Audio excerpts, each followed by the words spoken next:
Good evening and welcome to this special Today Tonight presentation live from Snowtown. 20 years ago, 8 bodies were discovered here in a disused bank vault in this tiny mid-north town. I've seen stuff that people don't want to dream about. Tonight, the bodies in the barrels stories that have never been told. I said, I'll hang you up the tree until you're dead. The families still living in fear. They release him and he'll be after me. And for the first time, the serial killer's son. I'm still scared I'm going to turn out like him. And back inside the vault, the controversial plan for its future. One of the worst crimes in Australia's history. 11 murders. The dissected remains of 8 men and women. Bad people. 8 bodies in 6 barrels. Packed with human remains in the old Snowtown bank vault. Police and SES workers began digging. 2 skeletons were discovered in the backyard. Shocked by the gruesome discoveries. Snowtown has changed headlines around the world. 5-year investigation. Worst serial killing, dreadful crimes. The Snowtown murders. That's how we're going to be remembered.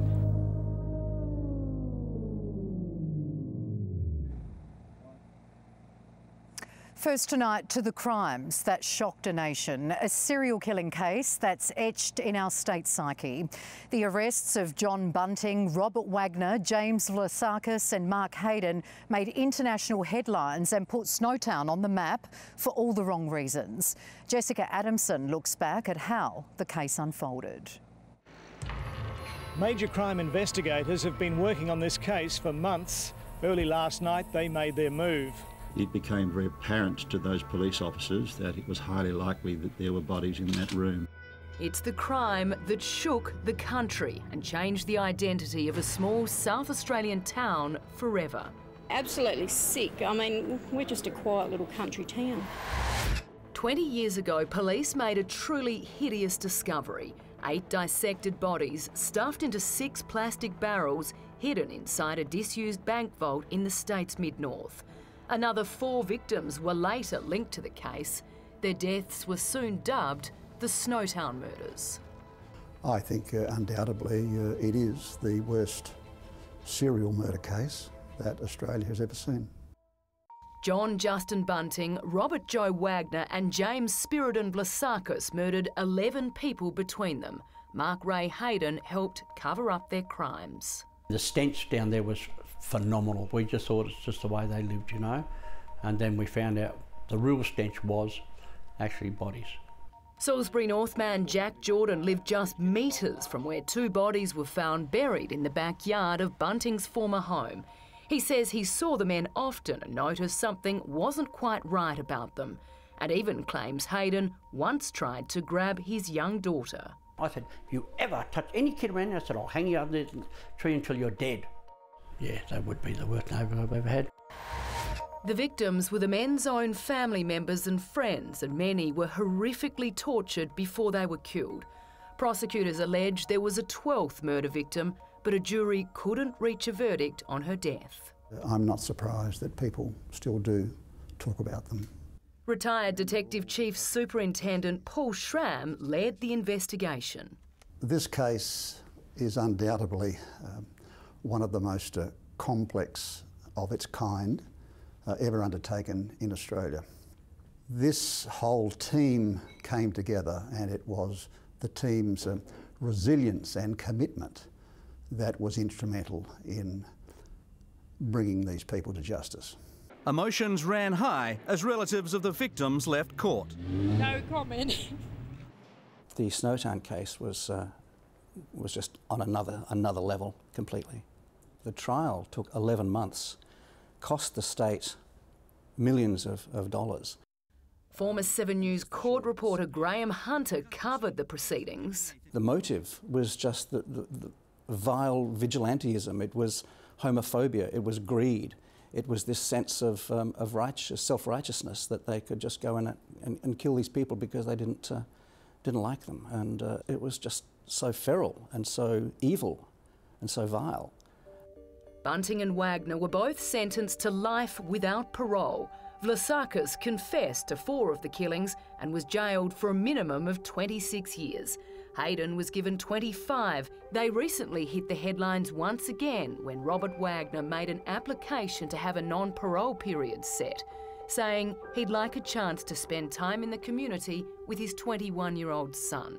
My personal opinion is he should not be back on the streets. I mean, those crimes were just beyond the pale. We're talking torture, we're talking cannibalism, we're talking the most depraved physical acts one can commit upon another person. No, people that do that should not be allowed out. One of the silent victims of these horrendous crimes is a young 21-year-old man who has grown up known as a serial killer's son. Tonight, Robert Wagner's only biological child breaks his silence. In his first ever sit-down interview, he reveals the unbreakable bond he shares with his father, his fears for the future, and whether he thinks his evil dad should ever see the light of day. We know it's been a tough road for you, so thank you very much for talking with us. You're welcome. How would you describe your life as the son of Robert Wagner, one of Australia's worst serial killers? Broken and destroyed, because it's affected me more than anyone else has known, knowing that my father did what he did. It destroyed me knowing the person that I loved and cared about was capable of killing. You were just a baby when the Snowtown murders were unearthed. How old were you when you found out that Robert Wagner was your dad? I was 4. Who told you? My nana and my mother. And did you understand at that age? No, I didn't. At what age did you start understanding who he was and what he'd done?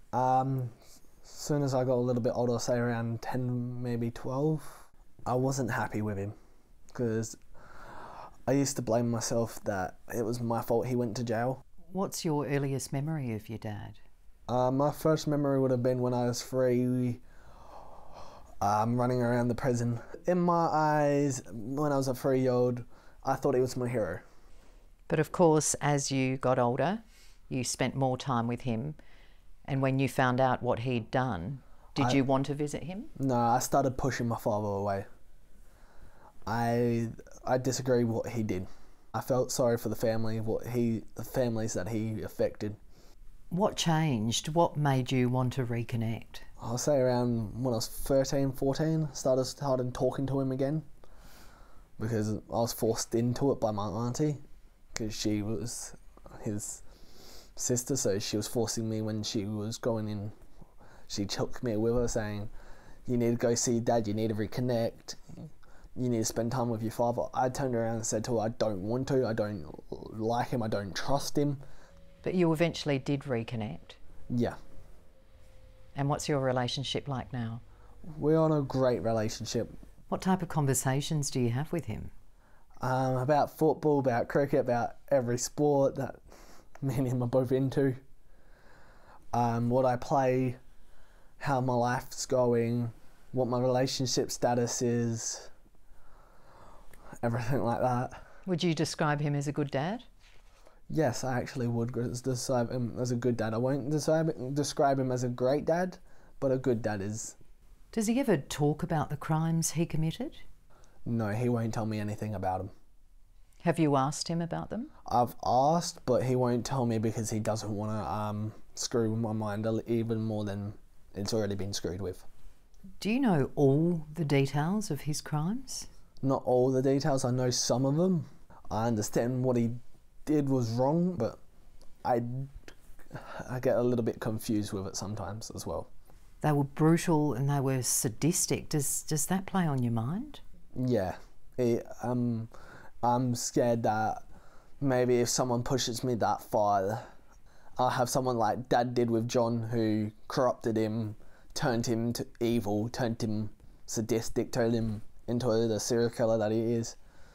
Because if I had the photos right now and I showed you the photos of me and my father together when I was a bubby, he's not a heartless monster like people say.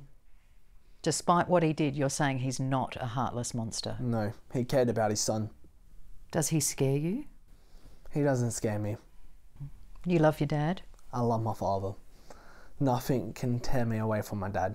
When we see each other, we hug, we tell each other every day when we're on the phone, we love each other. You're the reason your dad wants a non-parole period. He wants to spend time with you. How do you feel about that? I do want him out, but I don't believe he's served enough time. He needs more time, in my opinion. He's not ready to come out. He did a crime that was heinous. He did stuff to people that I don't want to go into because it gives me nightmares, gives me my turns that I have, it gives me fits. Do you think he has the potential to change? In my opinion, yes, but if he keeps on talking to John like he does, no. I don't believe he can change. You think he's capable of killing again? Yes. That's what I'm petrified of, because if he comes out, I'm scared that if he corrupts my mind, that he's going to rope me into it. Help him with it. Did you see the letter he wrote in his bid for non-parole? No, actually I didn't. It says, I'm a father of a 21-year-old son. I have been in custody since he was 18 months old and would very much like the chance to spend time with him in the community. I don't want him in the community. He's not a person that I want to see every day. He might be my father, but if I've put myself into the victim's shoes, I understand why they don't want him out here. Do you tell him how angry you are about what he's done? Yeah, I turn around and tell him every day that I'm not happy with him. He actually understands. He apologises for not being there. So he's apologetic for not being around for you, but is he apologetic for the crimes he committed? I do not know if he's apologetic for his crimes, to be honest. I do not know if he's actually sorry for what he did. You don't think he has even a tiny bit of remorse? No, if he didn't show remorse now, I don't know if he ever will show remorse again. And after the break, growing up with a serial killer, what he witnessed, what he knew. You witnessed a murder? Yeah.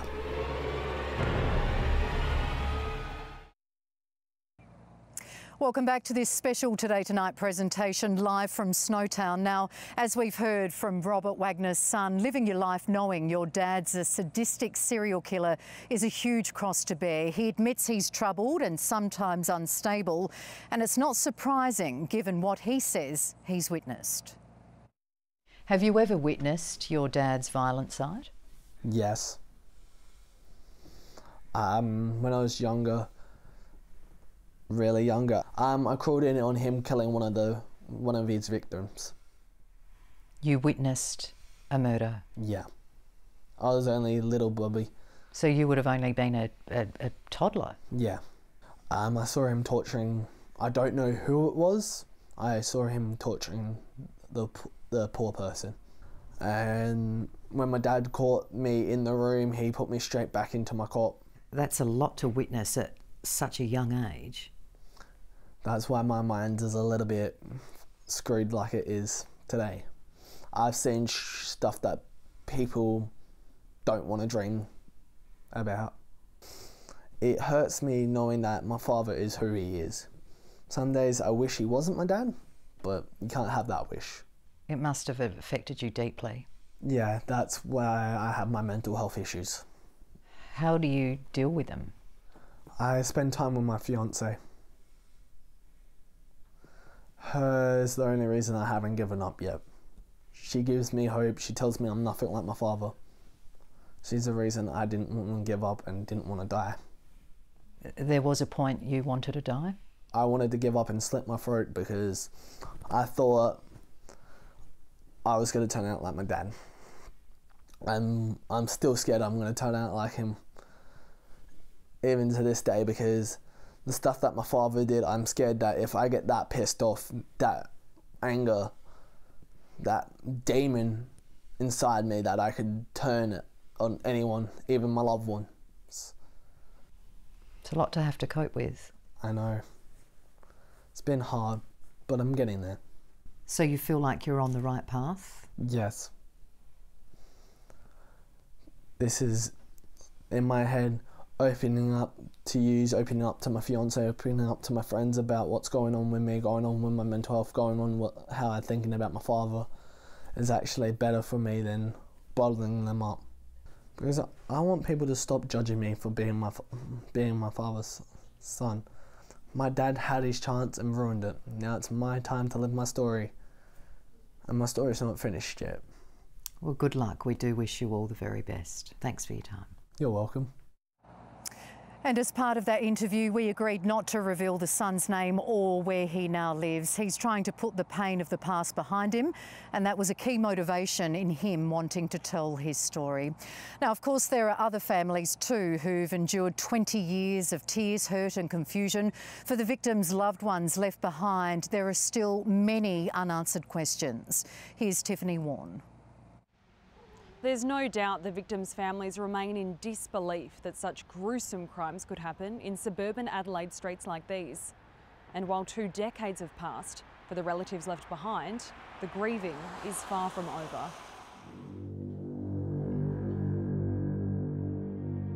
She knew too much. For the families of the people who were killed, that date is etched in the mind. It's a date that they're never going to forget. 20 years later, and still mourning. They are victims of crime, the family members whose loved ones were brutally taken. One held him down, right, and one did the other dirty work to him. We couldn't believe that because, I mean, she was in 11 bags. For Suzanne Allen's sisters, they live each day without closure. The jury told Justice Martin that despite long debate, it couldn't reach a verdict on the death of Suzanne Allen. Her body was one of 2 found buried in the backyard of a Salisbury North house just days after the discovery of the infamous barrels in the Snowtown Bank. I'd like to face him face to face and ask him whether he murdered her or not. John Bunting and Robert Wagner were charged with Miss Allen's murder, but never convicted. We were just devastated because we knew that something serious was wrong, but we couldn't seem to get any answers. And we still haven't got any answers. From what they'd heard, Bunting had their sister under his spell. Apparently he was a happy-go-lucky sort of a fellow too, but she just told us that she was going to get married to him and all the rest of it. And she was madly in love with him. But a week before she disappeared, like many of the other victims, Suzanne left a chilling message for Joan. She was crying and she said, "I'm shifting and you won't know where I am. Until I get settled, I'll let you know." And she was crying her eyes out then. While the men claim she died of natural causes. Well, why would they chop her up? And they still can't accept that Suzanne will never come home. Always looking out for her and see if she's going to come around the corner one day. But, no. Personally, I reckon he should rot and die in there. Another victim, Barry Lane, was Robert Wagner's former partner. Rob obviously was his shadow all the time. He done the murders of my brother. Barry's nephew remembers spending time with the couple when he was just a child. They were like 2 peas in a pot. His present is haunted by his past, knowing he grew up around one of Australia's worst serial killers. It makes me really feel sick in the stomach, not knowing that someone wasn't a serial killer, but now is, would turn in such pretty much an animal. But it was Wagner's recent plea to be considered for parole that's disturbed the family. You do the crime, you do the time, and for him to say he wants to come out to spend time with his son, well, he should have thought about that before he started hurting people. With fears they will become the next victims. If they release him at all, he'll be after me, and I don't want that. Each time there is an anniversary or an important event in the life of their loved one, they have to relive the fact that there is an empty chair at their table. Some of the families want the public to stop making crude assumptions about their relatives. The people who were killed were loved. They were sentenced to death, and the families now live with a life sentence. Next, opening the vault and the controversial plan for Snowtown's future. Well, every day there's tourists taking photos out the front.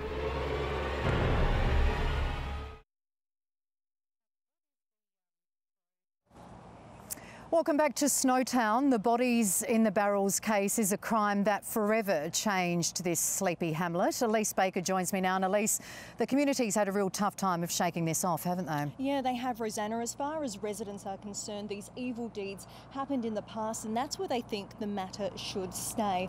Only one of the murders was actually committed here, and none of the killers or their victims were from Snowtown. But many have accepted that to outsiders, this is part of their reputation, and they're also working to make this place a vibrant community for everyone. Thank you, Elise. Let's take a look at how they're rebuilding.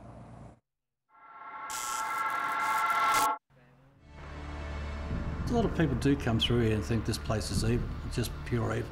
It's famous for all the wrong reasons. It's the backdrop for one of the country's most hideous crimes.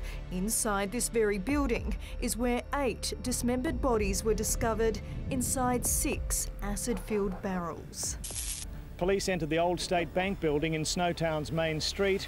Inside the vault, they found 6 plastic containers packed with human remains. They put a big cloud over Snowtown. There's some people that just say, you know, they just bulldoze. They should bulldoze the place. Rob van der Veen and Chris Black bought the infamous Snowtown Bank 7 years ago. Oh yeah, we copped a bit of flack. Yeah, friends and that, you know, what the hell are you doing? And little has changed inside the disused building over the past 20 years. There's even fingerprint powder still on the edge of the vault door, left behind by forensic investigators 2 decades ago. What also hasn't changed over the years is the morbid curiosity of passers-by. Well, every day there's tourists taking photos out the front. We couldn't believe when we first got here, we're thinking, oh, this will die off. But no, it hasn't died. And because of that interest, Rob and Chris plan on opening the bank to the public soon. You just can't sit here. There's too many people who are interested in the place.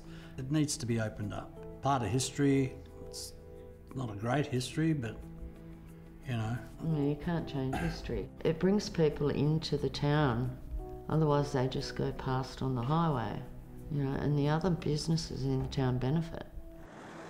And while majority of the crimes did not happen here, being the dumping ground for evil deeds has left a scar on this small country town. We feel like we're victims of it. It's not something we were responsible for, and it's just something that we really want to move on from, but it doesn't seem to be possible. We're sort of known worldwide. When the bodies were discovered here in 1999, Snowtown locals were afraid of the notoriety that would come with it. We're really kind people, we're not really bad people. It does make the town feel uncomfortable to think that that's how we're going to be remembered. And while it seems everyone outside of Snowtown still does associate this place with murder, those who live here now are determined not to be defined by the bodies in the barrels. It's a fantastic place to live. Like, I've moved away and come back, and I've decided to bring my family with me, and I'm not the only person who's done that. The community is made up of good people who look out for each other. And when out-of-towners lob in for a look at the bank, locals hope they also take the time to look beyond the atrocities of the past. I want it to be a vibrant community, a place to get a coffee or top up your groceries from the supermarket. We have a fantastic sports complex.